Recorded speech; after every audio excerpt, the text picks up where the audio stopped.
آج سے social science یعنی تاریخ، شہریت، جغرافیہ ان تمام مضمون کی ہر کلاس کے تمام اسباق کے سوال جواب کا سلسلہ شروع کیا جا رہا ہے۔ آج ہم دیکھنے والے ہیں جماعت ہشتم، مضمون تاریخ شہریت، اس کے آگے کے تمام اسباق کے سوال جواب بھی آپ کو ملیں گے، لیکن آج شروعات ہو رہی ہے پہلے سبق سے، تاریخ کے ماخذ۔ اس کے سوال جواب آج کے اس ویڈیو میں ہم لوگ دیکھنے والے ہیں۔ آگے کے بھی اگر آپ کو سوال جواب کے ویڈیو بقیہ تمام اسباق کے چاہیے تو جڑے رہیے ہمارے ساتھ اور چینل کو سبسکرائب کر کے رکھیے تاکہ آگے آنے والے ویڈیوز۔ نمبر 1، صحیح متبادل کا انتخاب کر کے بیانات کو دوبارہ لکھیے۔ نمبر 1، تاریخ کے ماخذوں میں سے ڈیش ماخذ جدید ٹیکنالوجی پر مبنی ہے۔ اس کا جواب سمئی و بصری۔ نمبر 2، پونا کے ڈیش میں مہاتما گاندھی میموریل میوزیم میں گاندھی جی کی تاریخ سے متعلق معلومات حاصل ہوتی ہے۔ جواب آغا خان پیلیس۔ نمبر 3، 20ویں صدی میں جدید ٹیکنالوجی کی غیر معمولی ایجاد ڈیش ہے۔ جواب ہے۔ آگے بڑھتے ہیں، سوال نمبر 2، درج ذیل بیانات وجوہات کے ساتھ واضح کیجیے۔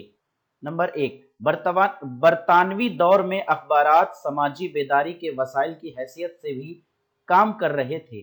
جواب، برطانوی دور کے اخبارات کے ذریعے اس زمانے کی سماجی، معاشی اور تہذیبی تبدیلیوں کی معلومات حاصل ہوتی ہے۔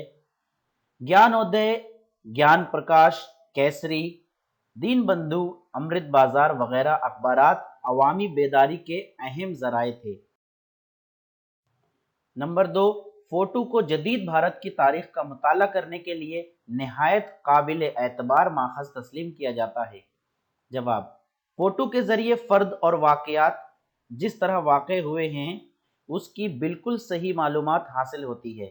عہد وسطیٰ میں فوٹو نہیں تھے، لیکن غاروں کی تصویر سے واقعات کا اندازہ لگایا جاتا ہے، جو کہ مکمل طور پر قابل یقین نہیں ہے۔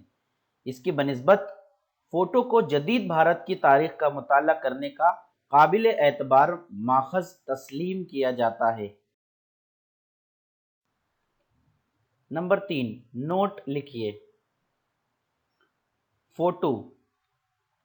جواب، فوٹو جدید بھارت کی تاریخ کا بصری ماخذ ہے۔ فوٹوگرافی کی ایجاد کے بعد جدید عمارتوں، افراد اور واقعات کے فوٹوز نکالے جانے لگے۔ یہ جدید ٹیکنالوجی کا ایک اہم اور قابل اعتبار ماخذ ہے۔ کسی واقعے کے فوٹو سے وہ واقعہ آنکھوں کے سامنے آ جاتا ہے۔ نمبر 2، عجائب گھر اور تاریخ۔ جواب، عجائب گھر یعنی میوزیم میں قدیم زمانے کی مختلف تصاویر، اوزار، سکے، پینٹنگ، برتن اور کپڑے وغیرہ رکھے جاتے ہیں جن سے تاریخ کا مطالعہ کرنے میں مدد ملتی ہے۔ نمبر 3، سمئی ماخذ۔ ریکارڈز جدید بھارت کا اہم سمئی ماخذ ہے۔ موجودہ عہد اور برسوں پرانے لیڈروں اور اہم افراد کے ریکارڈز آج موجود ہیں۔ اس کا استعمال تاریخ کے ماخذ کے طور پر کیا جا سکتا ہے۔ مثال کے طور پر خود رابندر ناتھ ٹیگور کا گایا ہوا راشٹر گیت یا سبھاش چندر بوس کی تقریروں کے ریکارڈز آج دستیاب ہیں، جن کا استعمال تاریخ کے ماخذ کے طور پر کیا جا سکتا ہے۔ اگلا سوال چوتھا اور آخری، درج ذیل تصوراتی خاکہ مکمل کیجیے۔ درمیان میں ہے طبعی ماخذ۔ طبعی ماخذ ہمیں لکھنا ہے اس کے چاروں طرف۔ چلیے شروع کرتے ہیں۔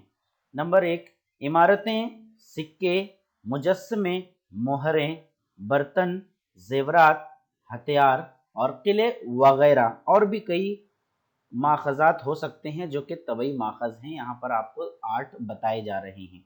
تو کیسا لگا آپ کو ویڈیو؟ پسند آئے گا تو لائک کیجئے، شیئر کر دیجئے اپنے دوستوں کے ساتھ، اور ہاں چینل پر نئے ہیں تو چینل کو سبسکرائب کیجئے۔ چلیے ملتے ہیں اپنے اگلے ویڈیو میں، تب تک کے لیے اللہ حافظ ورحمۃ اللہ وبرکاتہ۔